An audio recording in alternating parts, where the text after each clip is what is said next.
Fronti Evropian bëri një seri denoncimesh publike në përvjetorin e parë të qeverisë, që sipas tyre kanë zgjedhur rrugën e diskriminimit sistematik dhe përjashtimit etnik. Publike dhe denoncimesh të bazuara në fakte, që do të kulmojnë me përvjetorin e parë të kësaj qeverie.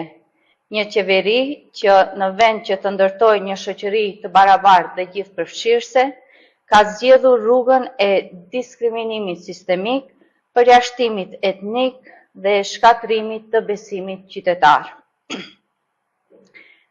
Ne këtë cikël të konferencave e titullojmë Një vit pa dinjitet, sepse kjo qeveri ka sjellë pikërisht këtë, një vit pa barazi, pa përfaqësim, pa respekt institucional për shqiptarët dhe për vlerat e bashkëjetesës që ky shtet është dotuar t'i mbrojë. Sot e nisëm këtë seri me temën themelore për çdo qytetar, e drejta për punësim në administratën shtetërore dhe publike, e drejtë kushtetuese, por në praktik e kthyer në privilegj monoetnik.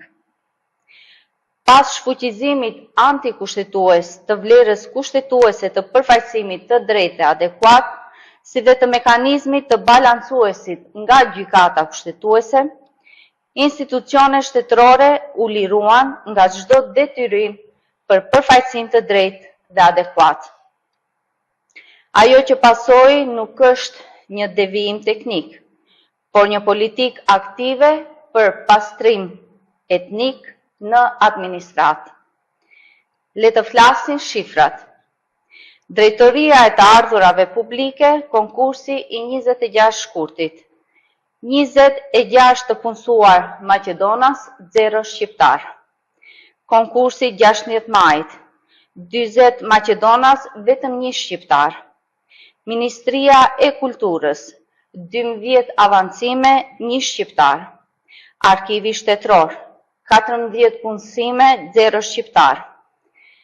Sektori për punë të mbrëmshme, Tetov, 12 avancime, Maqedonas, 1 shqiptar. Doganat, 26 avancime, 0 shqiptar. Hidrocentrali Mavrov Vërtok, 12 punësime, Maqedonas, 0 shqiptar. Centralet elektrike të Maqedonisë së Veriut, Strug dhe Dibër, 23 kontrata pune, 0 shqiptar. Regjistri qendror, 8 punësime, 0 shqiptar. Agjencia e Ushqimit dhe Veterinarisë, 21 punësime, 0 shqiptar. Ndërsa sa i takon komuniteteve të tjera, as që bëhet fjalë.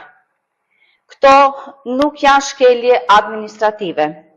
Këto janë dëshmi të një orientimi politik, të përjashtosh shqiptarët nga shërbimi publik, të mbyllësh institucionet, të zhbësh mekanizmat e balancës etnike dhe të krijosh një administratë monoetnike në një shtet që sipas Kushtetutës dhe Marrëveshjes së Ohrit u takon të gjithëve.